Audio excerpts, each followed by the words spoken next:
Bonjour, bienvenue sur ma chaîne Maroc répond Jarhoul Temerin. Aujourd'hui, on est dans le malien CE2, la page 32, évaluation. Je teste mes connaissances. Coche les bonnes réponses. Un conte est une histoire vraie ou bien imaginaire? Oui, très bien. Un conte, c'est une histoire imaginaire. Donc, on coche imaginaire. L'histoire du conte se déroule dans le désert, dans un pays merveilleux ou inconnu, dans un temps lointain et imprécis. Donc, on va cocher. L'histoire du conte se déroule dans un pays merveilleux ou inconnu et dans un temps lointain et imprécis. Lexique. Recopie chaque série de mots dans l'ordre alphabétique. On a foyeux, gazeux, exprimé. Donc, on va faire exprimer, foyer, gazeux. Maintenant, on a dérobé, désastre et démolir. On va écrire démolir, déroler et désastre. Ces mots sont dans l'ordre alphabétique. Troisièmement, complète le tableau avec les noms suivants. Tu peux t'aider de ton dictionnaire. On a fable, loger, iceberg, jodolier, surprendre et muraille. On a nom féminin, nom masculin et verbe. Donc, pour les noms masculins, on a iceberg et un jodolier. Pour les noms féminins, on a fable et muraille. Et pour les verbes, on a loger et surprendre. Quatrièmement, écris 2 phrases dans lesquelles le mot terre n'aura pas le même sens. Voici des exemples. Il met de la terre dans un pot pour faire pousser des plantes. Et la deuxième phrase, les marins sont descendus à terre. Orthographe, entoure les mots invariables dans chaque phrase. On va entourer les mots invariables. Donc, pour la première phrase, on va entourer quand, chez et toujours. Et la deuxième phrase, ils sont nos amis depuis très longtemps, mais nous ne les voyons pas assez. Les mots variables sont depuis très longtemps, mais ne et pas et assez. Ce sont les mots qui ne changent pas.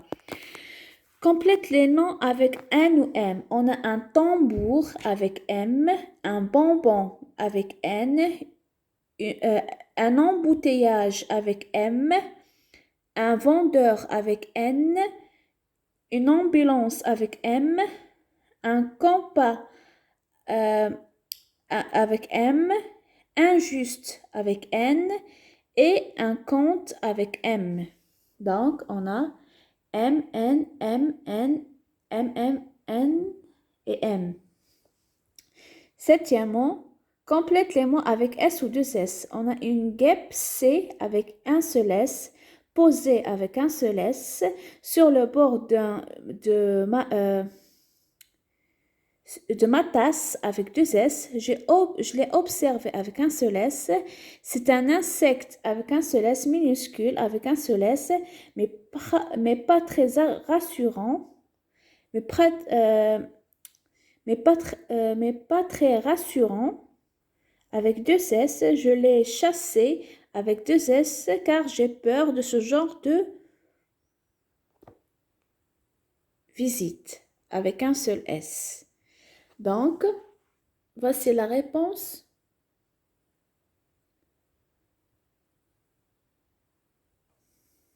Maintenant, on passe à la page 33. Grammaire. Complète ce texte avec les signes de ponctuation qui conviennent. L'oiseau volait au-dessus du fleuve, on va mettre... Très bien, on va mettre un virgule. Ses ailes frôlant la surface de l'eau, on va faire un point parce qu'il y a un majuscule ensuite. Combien de fois avait-il déjà fait ce voyage? C'est une question, donc un point d'interrogation.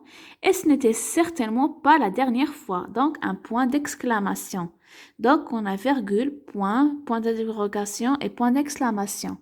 Maintenant, question 9. Entoure les groupes nominaux dans ce texte. Le cavalier parcourait la plaine désertique, son beau cheval noir galopait, la crinière dans le vent. En arrivant dans le petit village, ils attachaient sa monture à un piquet. Donc, les groupes nominaux sont le cavalier, la plaine désertique, son beau cheval noir, la crinière, le vent, le petit village, sa monture et un piquet, et le verbe on a parcouru. Maintenant, 10. Entoure les verbes d'action et souligne les verbes d'état dans ce texte. Tout était calme soudain. Une voiture traversa le carrefour à grande vitesse. Les passants s'arrêtèrent. Ils semblaient à la fois inquiets et en colère. Un accident peut arriver. Donc, on va entourer les verbes d'action et souligner les verbes d'état. Donc, on entoure traversa, s'arrêtèrent, peut et on souligne était et semblait. Maintenant, le verbe indique si ces phrases sont au passé, bien au présent ou au futur. Les Indiens cultiveront cet arbuste, donc c'est le futur. Les Indiens cultivent cet arbuste, donc c'est le présent. Et les Indiens cultivaient cet arbuste, donc c'est le passé. Maintenant, 12. Entoure le verbe conjugué dans chaque phrase et écrit son infinitif. L'ourson alla vite retrouver sa maman. Donc, le verbe, on a alla. L'infinitif, c'est aller. Il ne pouvait plus se mettre debout. Le verbe, c'est pouvait. Donc, c'est le verbe pouvoir.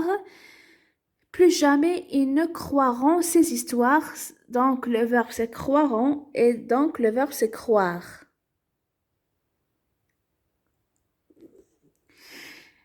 13. Recopie ces verbes conjugués en écrivant en bleu leur radical et en rouge leur terminaison. Il reste, vous décidez, nous servirons, je danserai. Donc ici, je mets en jaune le radical et j'ai souligné la terminaison. Parce que je n'ai pas le rouge et le bleu. Maintenant, expression orale et écrite, décrit cette vignette et imagine le dialogue entre les deux personnages. Regardez bien. Donc, on peut dire, on voit un jeune garçon en train d'aider une femme aveugle à traverser la route. Voici le dialogue. Prenez ma main, je vais vous aider à traverser la route. La femme lui répondit, merci jeune homme, de votre aide. 15e réponse, 15e question. Raconte un moment où tu es venu en aide à quelqu'un. Voici un exemple, vous pouvez faire votre propre exemple. J'ai aidé un jour une fille dans un fauteuil roulant, donc elle est handicapée, à rejoindre sa mère à l'autre bout de la route. Vous pouvez faire votre propre exemple. À tout à l'heure les amis. Rendez-vous vers une prochaine vidéo.